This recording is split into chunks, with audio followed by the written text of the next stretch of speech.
하나님 아버지 감사합니다. 좋은 주일 주님의 말씀으로 우리를 채워주시고 주님의 영으로 우리를 감동시켜 주셔서 하나님의 뜻을 알 수 있도록 지혜와 계시의 영을 충만하게 하여 주시옵소서. 예수님의 이름으로 기도합니다. 아멘. 성벽이라는 것이 있어요, 여러분. 성벽이 성경에는 성벽을 이제 보호, 또 평강, 피난처 등의 상징성을 나타내고 있습니다. 인류는 오랜 시간 이 성벽을 의지하면서 살았어요. 이 성벽이 내가 속해 있는 마을의 안정과 평안과 또 나의 재산과 나의 생명을 지켜주는 가장 직접적인 또 확실한 그런 보호고 피난처고 그런 이제 안정을 주는 그 벽이었죠, 성벽이. 근데 문명이 발달하면서 지금은 예전과 같은 그 눈에 보이는 성벽은 없지만 여전히 우리 사회 안에는 그 보이지 않는 성벽들이 있는 것 같아요. 사람들 사이에서 또 어떤 가족들, 공동체 사이에서 보이지 않는 성벽들이 그들을 보호해주고 또 그들은 보이지 않는 성벽을 또 의지하고 있는 것 같습니다. 근데 그 성벽이 예전처럼 흙으로 되어 있고 돌로 되어 있는 것이 아니라 지금은 그 사람이 또 어떤 공동체가 어떤 가정이 개인이 의지하고 있는 게 무엇인가를 보면은 그 성벽이 어떤 걸로 되어 있는지 좀 알 수 있는 것 같습니다. 어떤 사람은 좀 자신의 이게 뭐 넉넉한 통장 잔고가 자기의 성벽일 수도 있고요. 또 화목한 가정이 자기의 성벽일 수도 있고요. 또 건강이 자기의 성벽일 수도 있고 그렇잖아요. 근데 그런 것들이 이제 우리 사회 안에 우리 21세기를 살아가고 있으니까 지금 현대 안에 우리 현대에 이 성벽이 되어주는 것 같습니다. 그것들이 그 우리의 그 평강과 우리의 생명과 또 우리의 재산과 우리의 가족들을 보호해주고 있는 것 같습니다. 여러분은 그리고 또 우리는 어떤 성벽을 지금 좀 의지하고 있나요? 그 진짜로 우리 생명을 보호해주고 또 우리의 가정과 또 우리의 공동체를 보호해주고 있는 게 좀 무엇일까요? 또 그 뭐 하나님 아니야? 이렇게 하면은 너무 빨리 결론이 나니까 이게 하나님 맞아요. 맞는데 사실 뭐 하나님 맞는데 우리가 지금 도시에서 살고 있잖아요. 그러니까 필요한 게 있어요. 그러니까 무조건 하나님으로만 살 수 있는 거 아니고 근데 이게 이제 우리가 필요해서 사용하는 것들도 있어요. 근데 얼만큼 그것들을 사용하고 있고 그것들을 어떻게 공급받고 있으며 그 가운데서 하나님이 어떻게 역사하시는지를 우리가 좀 배울 필요가 있습니다. 너무 극단적으로 무조건 하나님이 다 채워주시지 해가지고 광야로 갈 거 아닌 이상, 선교지로 갈 거 아닌 이상 우리는 하나님이 어떻게 여기 도시 안에 살아가고 있는 우리에게 어떻게 하나님이 우리에게 피난처가 되어주시고 우리의 성벽이 되어주시는지를 좀 함께 오늘 본문을 통해서 살펴봤으면 좋겠습니다. 최근에 그 스카이캐슬이라는 드라마가 이렇게 방영됐었는데요. 혹시 보신 분 계시나요? 스카이캐슬? 아, 보셨어요? 재밌었어요? 그 스카이캐슬이라는 그 캐슬이 이제 성이잖아요. 스카이 성이 안에 있는 사람들에 대한 이야기인데 그 성 안에는 대한민국 0.1%의 그 모습을 좀 보여주고 있어요. 근데 그 모습을 0.1%가 어떻게 살아가는지를 우리가 좀 간접적으로 경험할 수 있는데 그게 어떻게 근데 어떤 사람 말할 수 있잖아요. 그게 무슨 드라마에서 나온 게 뭐 0.1%의 진짜 모습이겠냐. 뭐 그럴 수 있잖아요. 그게 뭐 지어낸 허구지 그게 진짜겠냐. 모든 사람들이 다 그렇게 살겠냐 하겠지만 그 많은 사람들이 그 20%가 넘는 시청률을 기록했단 말이에요. 그리고 많은 사람들이 그만큼 공감을 했다는 건 좀 어느 정도 그 이야기가 허무맹랑한 이야기는 아니고 많은 사람들한테 공감을 살 수 있는 이야기였던 것 같습니다. 거기서 나오는 이야기가 있는데요. 우리 영희는 잘 알겠지만 영희자매 잘 알겠지만 거기 있는 사람들이 이렇게 대한민국 0.1%니까 얼마나 부유하겠어요. 모든 걸 다 가진 사람들이 이렇게 이제 그 중에 어떤 자녀들을 둔 어머니들이 이제 서울대학교 의대를 보내고 싶은 거예요, 자녀를. 그래서 그 대한민국에서 가장 유명한 입시 코디네이터를 붙여서 그 아이를 서울대 의대로 이렇게 들여 보내는데 그 입시 코디네이터가 그 어머니한테 이런 말을 해요. 그 어머니 전적으로 저를 믿으셔야 합니다. 나 이게 거기 입시 코디네이터라고 안 보셨으면 잘 몰라. 영희는 좀 되게 공감하는데 어머니 그저 저만 믿으시면 됩니다. 이렇게 얘기하고 전적으로 저를 믿으셔야 합니다. 야, 이 톤을 하면 전적으로 저를 믿으셔야 합니다. 이렇게 얘기를 하는데 그 엄마들이 그러니까 그 사람을 믿으면 근데 확실한 건 그 사람을 믿으면 서울대 의대를 가요. 근데 믿지 않으면 못 가. 근데 수단과 방법을 가리지 않아요. 그래서 이 사람이 이용하는 수단이 뭐냐면 공부를 하는 데 있어서 그 추진력이 필요하잖아요. 동력이 필요한데 그 아이에게 동력을 이렇게 만들어주기 위해서 그 엄마를 저주하게 만들어요.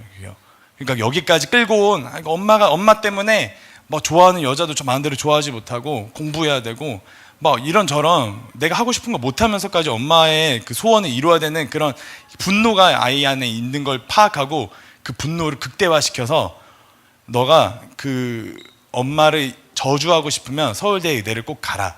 그래서 그때 엄마한테 복수해라. 그러니까 얘가 그 엄마를 향한 불타는 복수심으로 공부를 시작하는데 결국엔 서울대 의대를 가는 거예요. 그러니까 이게 저는 보면서 굉장히 좀 무섭더라고요. 우리 이 스카이캐슬이 비단 그 스카이캐슬 안에만 사는 사람들의 이야기가 아니라 좀 어쩌면 이 세상을 이룬 또 아담과 하와를 지으셨던 그 에덴 동산에서 있었던 이야기들이 좀 이렇게 다르게 표현된 것이 아닌가 하는 생각이 들었습니다. 겉으로 보기에는 완벽해 보이고 부족함이 없는 것 같지만 이상하게 그들 안에는 그럼에도 불구하고 결핍이 있고 질투가 있고 비교의식이 있고 그로 인해서 비롯된 여러 가지 문제들이 생겨나서 그 문제들을 해결하는데 좀 온 힘을 쏟고 있는 모습들을 볼 수 있습니다. 참 아이러니하죠. 우리는 지금 월드미션 교회 공동체 안에서 살아가고 있는 우리는 좀 어떤 캐슬을 어떤 성벽을 또 의지하면서 살아가고 있나요? 이렇게 또 우리 그 개개인이 속해 있는 가정이 또 있잖아요. 우리 가족 공동체는 또 어떤 성벽을 의지하고 살아가고 있는지 한번 돌아보는 시간이 되기를 소망합니다.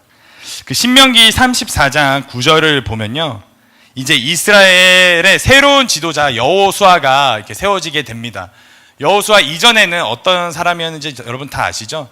모세라는 지도자가 있었는데 이제 드디어 모세라는 지도자가 다음 이 후계자한테 이제 지도자 자리를 건네주고 이제 모세는 땅에 묻히게 됩니다. 34장 9절을 함께 한번 한 목소리로 읽어볼까요? 시작.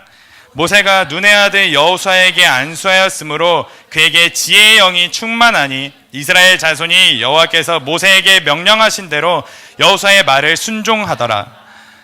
40년의 길고 긴 광야 생활이 드디어 끝이 났습니다.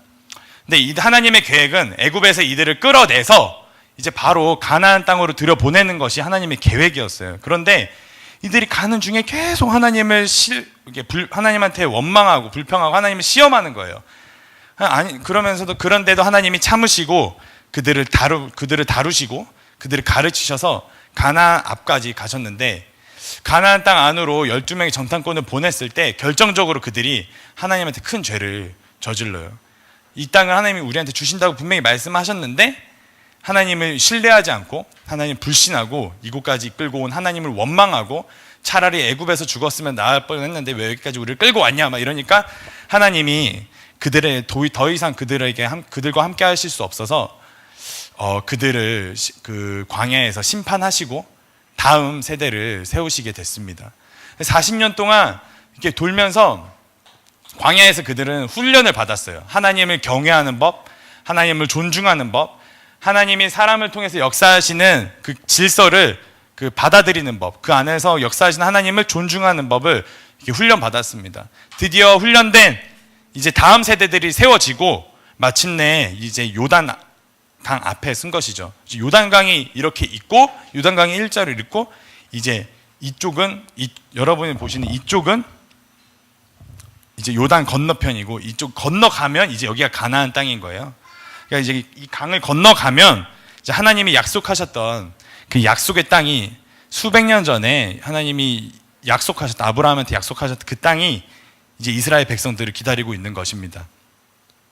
그러니까 그런데 모세가 이제 거기서 하나님이 모세한테 너는 그 땅으로 들어가지 못하고 이제 다음 사람한테 너의 그 직위를 물려줘라 이렇게 말씀하시는데 모세는 참 하나님을 경외했던 사람인 것 같아요.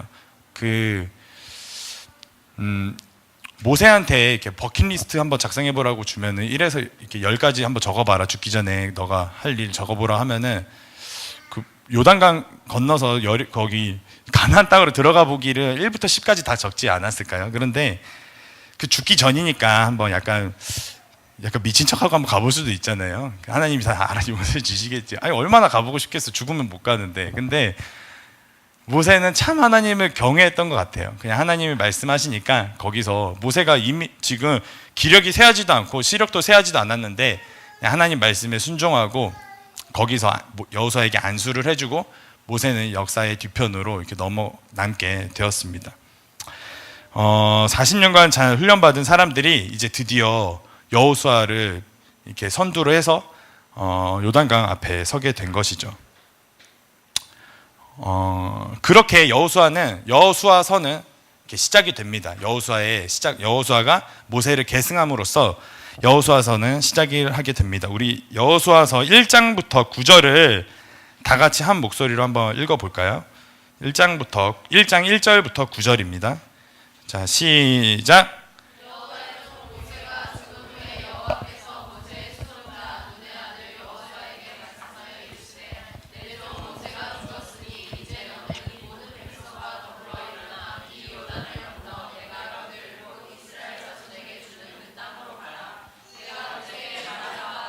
너희 발바닥으로 밟는 곳은 모두 너에게 주었노니 곧 광야와 이 레바논에서부터 큰 강 곧 유브라데 강까지 그쪽 속의 온 땅과 또 해지는 쪽 대해까지 너희 영토가 되리라. 내 평생에 너를 능히 대적할 자가 없으리니 내가 모세와 함께 있었던 것 같이 너와 함께 있을 것이니라. 내가 너를 떠나지 아니하며 버리지 아니하리니 강하고 담대하라. 너는 내가 그들에게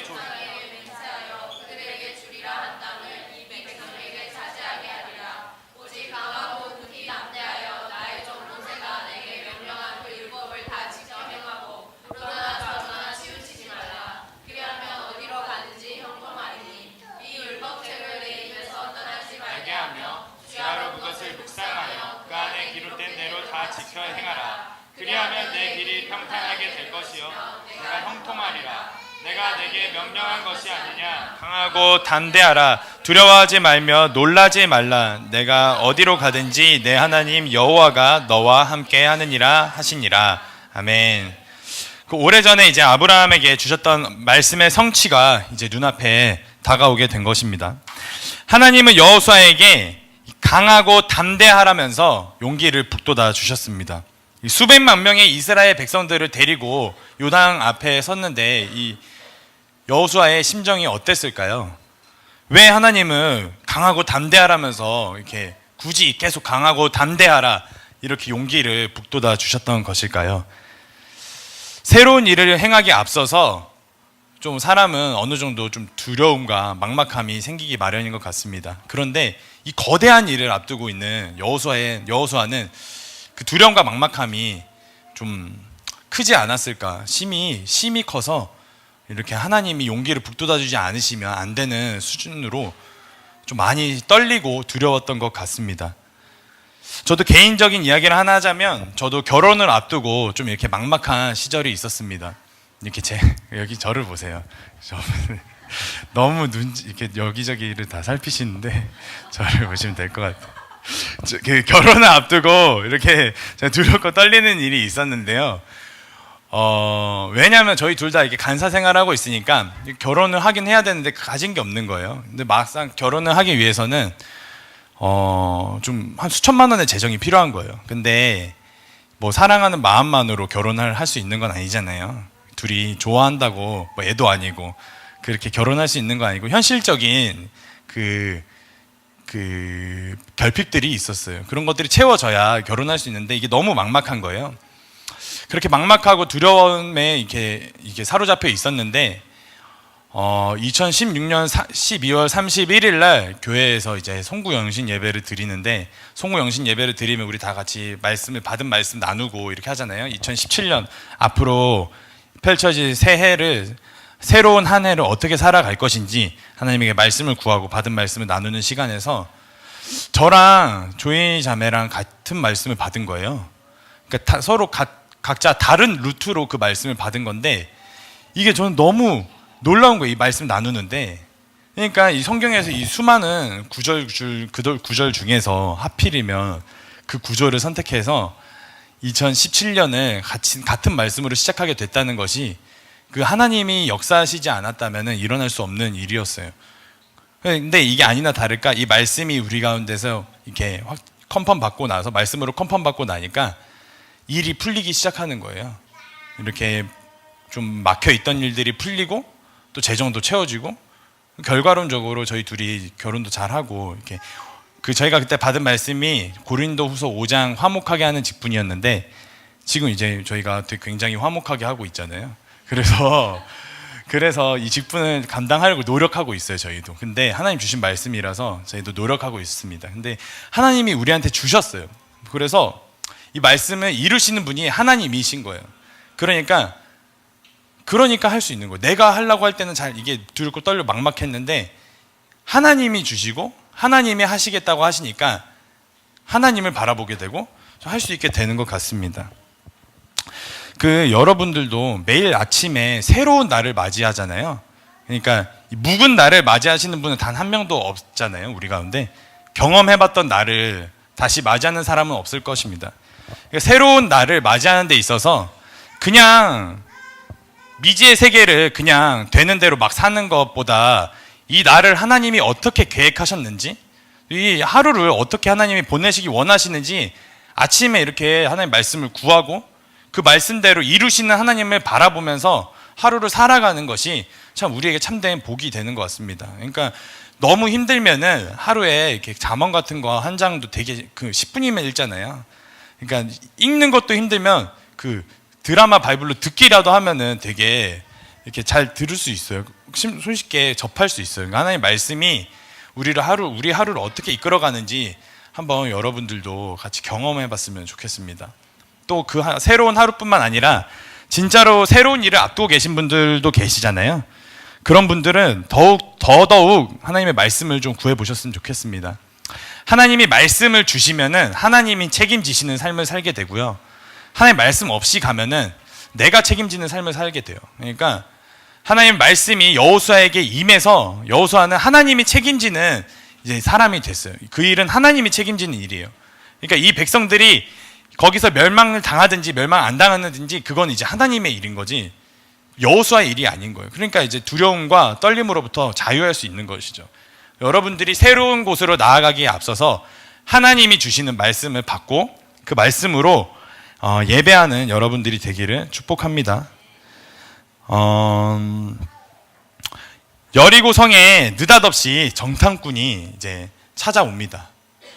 2명의 정탐꾼이 찾아오는데요. 아까 읽었던 여호수아서 2장 1절을 보시면 이제 눈의 아들 여호수아가 시딤에서 2사람의 정탐꾼을 보내며 이르되 가서 그 땅과 여리고를 엿보라 하매 그들이 가서 라합이라 하는 기생의 집에 들어가서 거기에서 유숙하더니, 그러니까 여호수아가 이제 전략을 세우기 위해서 정탐꾼들을 2명을 보냈어요. 이게 이제 정보전이거든요. 그 땅이 어떻게 되었는지 이제 그 땅을 살펴보고 우리가 어떻게 그 땅을 점령할 수 있는지, 그 땅에 전략을 세우기 위해서, 그 땅을 정복하기 위한 전략을 세우기 위해서 이제 정탐꾼을 2명을 보냅니다. 근데 이제 정탐꾼들이 이게 성벽 입구를 통해서 성문을 통해서 이렇게 들어갔겠죠. 2명의 정탐꾼들이 이제 성문 안으로 들어갔는데 사람들의 눈빛이 좀 이상한 거예요. 약간 우리를 바라보는 눈빛이 좀 예사롭지 않은 거예요. 그래서 제가 왜 사람들이 이 2명을 이런 식으로 바라봤을까 처음부터 왜 이렇게 좀 예사롭지 않은 눈빛으로 바라봤을까 생각해 봤는데, 그 사람들이 아무리 이렇게 그 사람 바보가 아닌 이상 히브리 옷을 입고 가진 않았을 거잖아요. 그러니까 어느 정도 여리고 패션으로 치장하고 갔을 텐데, 이게 아무리 치장해도 그 광야스러움을 이렇게 벗어낼 수가 없는 거예요. 그리고 가끔 보면은 약간 시골에서, 죄송하지만 시골에서 오신 분들 서울에 오시면은 이렇게 막 서울스러운 옷, 서울스러운 화장, 서울스러운 말투로 이렇게 화려하게 꾸미는데, 그게 과도해서 조금 더 티가 나는 경우가 있거든요. 그러니까 이들이 여리고성을 들어갔는데 조금 이상한 거예요. 이렇게 두 명이 지나다니는데, 아니나 다를까 눈치가 좀 빠른 사람들이 눈치를 챈 거예요. 쟤네들 저기 건너편에서 온 정탐꾼인 것 같다. 소문이 퍼지고 그 소문이 점점 더 확대돼 가니까 이제 왕궁까지 그게 소문이 들어갔어요. 이 둘이 생명의 위협을 느끼고 이제 라합이라는 집에, 라합 집인지 모르고 그냥 들어갔겠죠. 하숙하는 집이거든요. 여인숙이니까 거기에 이렇게 문 두들기고 들어간 거예요. 거기 들어가고 나니까 이제 그 사람들이, 왕이 사람을 보내서 이제 그 사람들을 데리고 나오라고 이렇게 명령을 하게 됩니다. 여호수아서 2장 3절 4절을 함께 보시면요, 그 와합이, 여리고의 왕이 있어요. 여리고에서 가장 높은 사람, 그 여리고 왕이 라합에게 사람을 보냈대요. 그러니까 이 성읍에 이미 정탐꾼들이 그 라합의 집에 들어갔다는 거는 이미 사람들이 다 알고 있는 거예요. 그러니까 이제 왕이 거기서 명령을 한 거죠. 그 라합의 집에 딱 가서 정탐꾼, 너네 집에 들어간 정탐꾼 2명 봤으니까 그 2명 데리고 나와라 했는데, 라합이 여기서 거짓 진술을 합니다. 이렇게 그녀는 그 사람들 오긴 왔는데 나갔다. 아마 지금쯤 저기 강 건너 강 나루터쯤 갔을 것 같은데 빨리 가보라고 이렇게 거짓말을 합니다. 어찌된 영문인지 그 사람들은 그 말을 믿고 그 사람들 뒤쫓아 가게 됩니다. 그런데 궁금한 게, 그녀는 왜 그들을 이렇게 숨겨준 것일까요? 분명히 그녀는 알고 있었습니다. 그들이 어디에서 온 사람들인지, 그리고 그들이 누구인지, 그들의 목적이 무엇인지 정확하게 알고 있었어요. 그러니까 라합은 여기 여리고성 백성이잖아요. 여리고성 시민인데, 이 성을, 내가 살고 있는 성을 무너뜨리러 온 사람들을 도와준 거예요. 그러니까 이게 좀 궁금하죠. 그 의중이 왜 그들을 도와준 것일까요? 정탐꾼들을 이렇게 내놓으라고 찾아온 사람들은 그 왕의 사람들이었어요. 왕의 신하들이었는데, 그 왕의 신하들이 이렇게 한 말은 곧 왕의 말이었어요. 왕의 신하들의 명령은 그 왕의 명령이라, 이거를 거부하고 이거를 이렇게 거절하면은 왕의 명령을 거절하는 거나 마찬가지예요. 그래서 이 거짓 진술한 게 들통이라도 나면은 이렇게 그 라합뿐만 아니라 그 집에 숨겼으니까 그 집에 속해 있는 모든 사람이 다 목숨을 잃게 되는 것입니다. 그만큼 이게 큰 위험을 감수하고 라합은 그들을 선대하고 그들의 목숨을 살려준 것이에요. 라합은 왜 그런 위험을, 가족들의 생명이 다 달린 일인데, 이렇게 마음대로, 또 이 성읍의 생명이 달린 일인데 어떻게 이 일에 그렇게 왕의 명령 어기면서까지 그들을 숨겨줬던 것일까요? 여리고성의 시민이라면 여리고성 벽이 이렇게 우리 성읍을 보호해주고 있다는 것을 누구나 다 동의할 것입니다. 성벽이 두껍고 성벽이 높을수록 그들은 안정감을 누리고 또 일상을 좀 영위할 수 있는 것이죠. 그런데 그녀는 성벽보다는 저 멀리 요단 저편에서 들려오는 그 여호와라는 신에 대해서, 또 그 신이 나를 보여줄 수 있는 건 아닌가 한번 생각했던 것 같습니다. 우리 여호수아서 2장 8절부터 14절을 한번 한 목소리로 읽어볼까요? 여호수아 2장 8절부터 14절입니다. 시작. 또 그들이 눕기 전에 라합이 지붕에 올라가서 그들에게 이르러 말하되, 여호와께서 이 땅을 너희에게 주신 줄을 내가 아노라. 우리가 너희를 심히 두려워하고 이 땅의 주민들이 너희 앞에서 간담이 농나니, 이는 너희가 애굽에서 나올 때에 여호와께서 너희 앞에서 홍해 물을 마르게 하신 일과 너희가 요단 저쪽에 있는 아모리 사람 두 왕 시온과 옥에게 행한 일 곧 그들을 전멸시킨 일을 우리가 들었음이니라. 우리가 듣자 곧 마음이 녹았고 너희로 말미암아 사람이 정신을 잃었나니 너희의 하나님 여호와는 위로는 하늘에서도 아래로는 땅에서도 하나님이시니라. 그러므로 이제 청하노니 내가 너희를 선대하였은즉 너희도 내 아버지의 집을 선대하도록 여호와로 내게 맹세하고 내게 증표를 내라. 그리고 나의 부모와 나의 남녀 형제와 그들에게 속한 모든 건져내라. 그 사람들이 그에게 이르되 내가 우리의 일을 누설하지 아니하면 우리의 목숨으로 너희를 대신할 것이요 여호와께서 우리에게 이 땅을 주실 때에는 인자하고 진실하게 너를 대우하리라. 아멘. 그러니까 세상이 가져다 주는 믿음은 무엇입니까? 제가 설교 초반에 말씀드렸던 것처럼 세상은 이렇게 전적으로 저를 믿으셔야 합니다. 이렇게 이야기하고 있어요. 그러니까 라합이 만약에 세상에서 구원을 받겠다면요, 전적으로 그 왕을 의지했어야 했어요. 왕을 전적으로 의지하고 전적으로 왕만 믿어야 했습니다. 세상은 우리에게 이렇게 맹신을 요구하고 조금 더 높이 쌓으라고 하고 조금 더 견고하게 쌓으라고 하고 조금 더 노력하라고 우리에게 말합니다. 근데 그런 믿음이 좀 어느 정도는 우리한테 보상을 주고 어느 정도 우리한테 실제적으로 우리의 유익이 돼요. 그런 믿음이 우리에게 보상을 줘요. 확실한 보상을 줘요. 그런데 여러분 딱 하나만 기억할 것은 그게 영원하지는 않습니다. 그러니까 지금 세상이 믿으라고 해서 믿고 따라가면은 어느 정도는 이 세상에서는 보상과 유익을 누릴 수 있어요. 그런데 그게 영원하지는 않다니까요. 근데 제가 그렇다고 해서 여러분들한테 세상에서 벗어나서 무조건 광야로 가라고 말씀드리는 것은 아닙니다. 그러니까 서울대 의대를 들어가는 것이 무조건 하나님 대적하는 일이고 서울대 의대를 안 가는 것이 하나님의 일이다라는 걸 얘기하는 게 아니라 서울대 의대를 가는 일도 우리 가운데 필요해요. 선한 의사들이 많은 사람들 고쳐주는 것도 하나님 나라에서 분명히 필요한 일입니다. 그런데 그 마음의 동기가 어디서 왔는지, 우리의 마음의 중심이 어디에 있는지를 점검해 볼 필요가 있다고 말씀드리는 것입니다. 세상을 믿는 믿음으로 쌓은 성벽이 우리를 보호해주고 있는지, 아니면 세상이 아니라 저 강 건너편에서 들려오는 여호와 하나님을 믿는 믿음으로, 성벽이 아닌 하나님 여호와를 믿는 믿음으로 그 도시에서 살고 있는지를 점검해 볼 필요가 있습니다.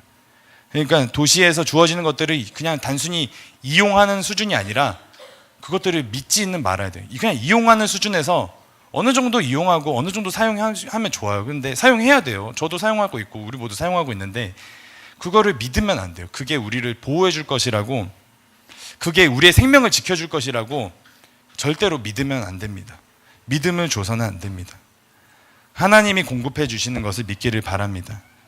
여호수아서 2장 8절에서 11절을 보면요,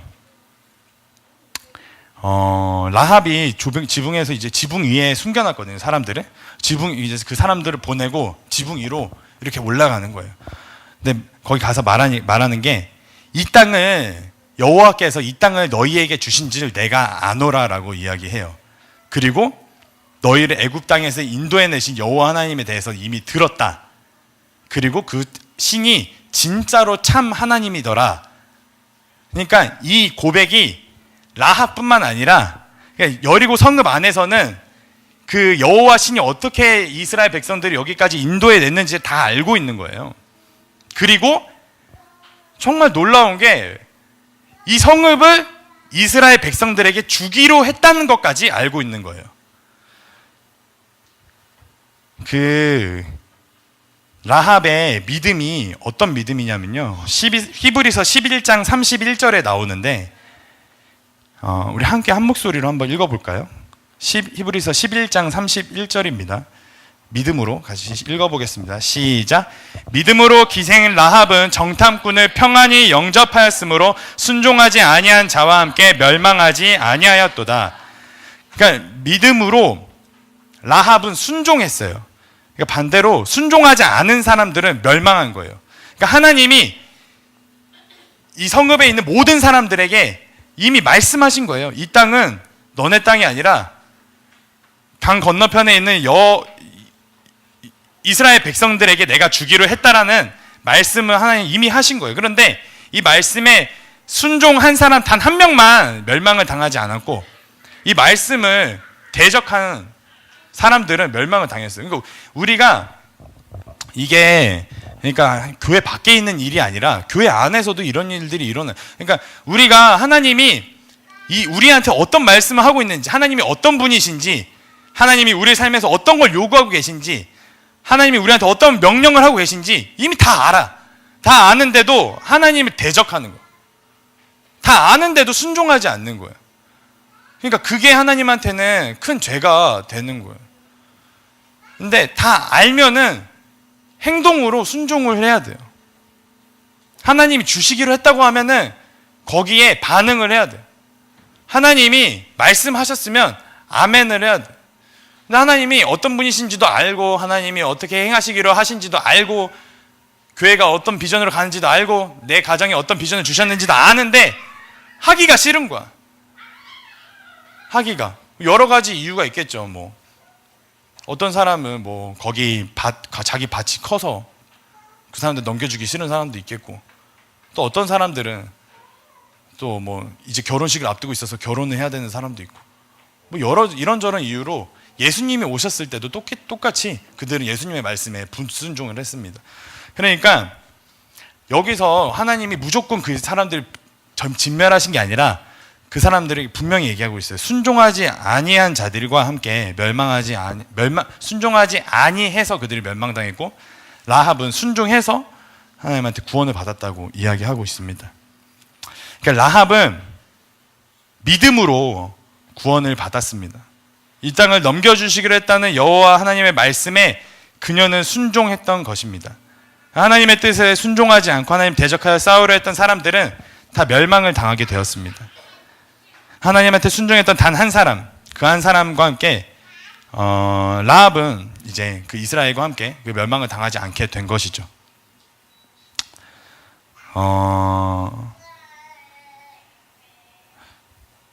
그 하나님을 이제 믿게 됐는데, 이 하나님을 믿은 라합한테 이제 사명이 생겼어요. 여러분, 제가 오늘 설교를 준비하면서 참 우리 가족들을 위해서 기도를 많이 했습니다. 그 라합이 보면요, 라합은 성경에서 어떤 사람으로 나오냐면요, 첫 번째 믿음의 사람으로 나오는데, 두 번째는 행위로 행위로 순종한 사람으로 나와요. 행위로 믿음을 지켜낸 사람이라고 나와요. 어떤 행위냐면요, 적극적으로 가족들을 전도했어요. 적극적으로 가족들에게 여호와 믿음을 전파했어요. 보시면은 라합이 2장 15절부터 보시면요, 라합이 그들의 줄을 이제 달아서 내려주고, 이제 그들에게 숨어 있는 동안 이렇게 하라 하면서 얘기하면서 하는 말이, 이 18절에 우리가 이 땅에 들어올 때 우리를 달아내린 이 창문에 붉은 줄을 매고 내 부모와 내 형제와 내 아버지 내 가족을 다 내 집에 모으라. 누구든지 내 집 문을 나가서 거리로 가면 그 피가 그의 머리로 돌아갈 것이고 우리의 허물은 없으리라. 그러나 누구든지 너와 함께 집에 있는 자는 이제 그 피가 이제 우리의 머리로 돌아온다고 하고, 그 우리가 보호해주겠다고 거기서 서약을 하게 됩니다. 그러니까 이제는 라합이 그 집에 사람들을 모은 만큼 그 사람들은 구원을 받는 거고 멸망을 당하지 않게 되는 거예요. 이거는 실제적인 일이에요. 뭐 가서 그 믿음이 있고 없고를 따지기 전에 그냥 팔을 끌어당기고 머리채를 잡아서라도 집에 데리고 와야 되는 상황입니다. 그 사람들 가족들 어떤 사람들이겠어요? 가족들 여리고 송안에서 사는 사람들이잖아요. 동일하게 여리고의 사고방식과 여리고의 그런 그 사상들을 가지고 있는 사람들 아니겠습니까? 세상을 대적하고, 하나님을 대적하고 여리고 성벽을 의지하는 사람들이지 않겠어요? 그런데 그런 사람들에게 전도를 해야 되는 거예요. 그러니까 우리가 전도를 한다고 있어서 뭐 다른 사람도 전도하는 게 아니라 가족들을 전도하는 거예요. 가족들, 주변 사람들, 믿지 않는 사람들을 끌어당기는 거예요. 있는 힘껏. 오늘이 마지막인 것처럼 언제 어떻게 될지 어떻게 알아요? 내일이 그 가족들에게, 우리 가족들한테 내일이 있을 거라는 장담을 어떻게 합니까? 그러니까 하나님이 오늘 만나주실지 내일 만나주실지 모르지만 우리는 하루하루 최선을 다해서 가족들을 섬기고 가족들을 그 붉은 줄이 있는 그 집 안으로 초대를 해야 되는 것입니다. 그렇게 하나님의 사명을 받게 된 라합은 그 집 안으로 가족들을, 필사적으로 집 안으로 가족들을 이렇게 끌어당기게 됩니다. 그 붉은 줄은 그 구약에서 붉은 색깔, 혹시 붉은 줄 이런 것들은 예수님의 보혈을 좀 의미합니다. 그러니까 예수님의 보혈이 발라진 그 집에, 마치 유월절 어린 양의 피가 문설주에 발라진 집은 사망의 그 심판이 넘어갔던 것처럼 이스라엘 백성들이 그 붉은 줄이 매달려 있는 집은 진멸하지 않고 이렇게 넘어갔습니다. 구원을 받은 것이죠. 근데 이 붉은색 줄을, 그러니까 여러분, 이게 붉은색 줄을 의지한다는, 그 붉은색 줄이 있는 집을 의지한다는 것이, 이게 지금 우리가 결과론적으로 보니까 붉은색 집으로 들어갔으니까 구원 받았구나 이렇게 생각하기 쉬운데, 이게 쉬운 일이 아니에요, 결코. 그러니까 이 세상에 거대한 그 성벽이 있는데 그걸 의지하지 않고 붉은 줄이 매달려 있는 창문 하나 창문을 의지한다는 것이, 이게 상식적으로 쉬운 일이 아니에요. 그러니까 예수님이 하나님의 아들이라는 것을 다 알게 됐는데 그 구원하는 방식이 십자가인 거예요. 그 십자가가 우리를 구원한다는 것을 믿기가 도저히 상식적으로 납득이 안 되는 거예요. 너무나도 초라해 보이고 실패한 것처럼 보이고, 그게 세상한테 진 것처럼 보이잖아요. 세상 권세한테 눌린 것처럼 보이잖아요, 십자가가. 그래서 제자들도 다 떠나갔어요. 그런데 그 초라해 보이는 십자가가 온 인류를 구원하는 하나님의 능력이었습니다. 그러니까 거기서 참된 진리를 볼 수 있는 믿음의 눈이 필요한 것입니다.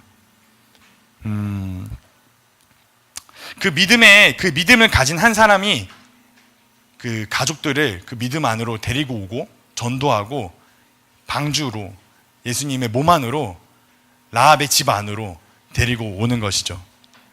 믿음으로 예수의 계보에, 그렇게 그 라합은 믿음으로 예수님의 계보에 들어가게 됩니다. 그 여러분들도 잘 아시겠지만 그 마태복음 1장을 보시면요,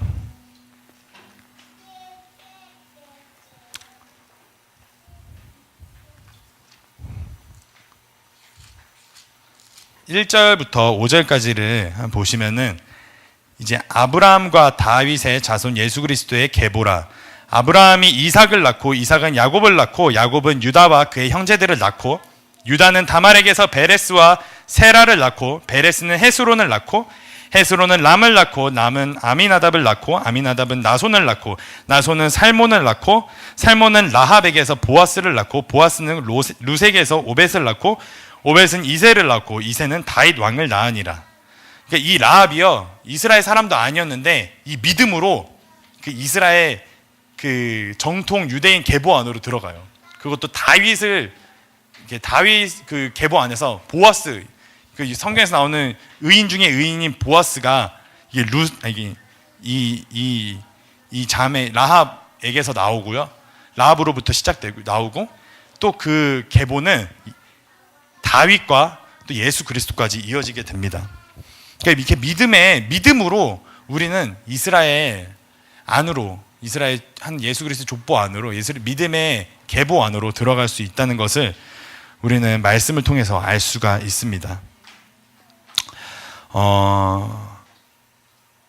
그 우리를 돌아보시면 어떻습니까? 여러분은 우리 가정의 구원이 어디에 달려 있다고 믿고 계십니까? 진짜로 우리 가정을 지탱하고 있는 것이 무엇이라고 생각하십니까?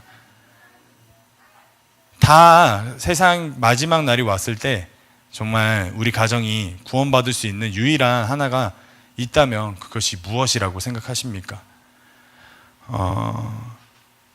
사도행전 16장 31절을 보시면은 이런 말씀이 있습니다. 주 예수를 믿으라. 그리하면 너와 내 집이 구원을 얻으리라. 제가 가족들을 생각할 때마다 이 말씀을 붙잡고 저는 기도를 합니다.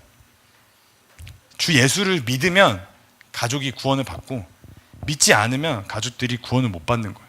근데 그 구원의 믿음이 우리 한 사람으로부터 시작됩니다. 여기에 있는 한 사람으로부터. 우리가 그 마치 라합처럼 그 믿음의 한 사람이 되어서 하나님을 신뢰하고 하나님을 의지하는 믿음으로 행동을 해야 되는 것입니다. 집안에 믿지 않는 지체들에게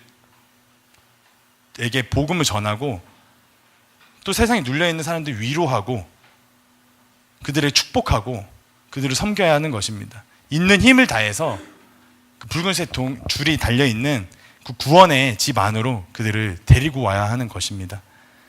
여러분들 한 명 한 명이 또 제가 그 믿음의 사람 온 집을 구원에 이르게 했던 라합이 되기를 예수님의 이름으로 축복합니다. 우리 같이 기도하고 기도하는 시간 가지면 좋겠는데 한 3가지 정도 같이 기도할 텐데요.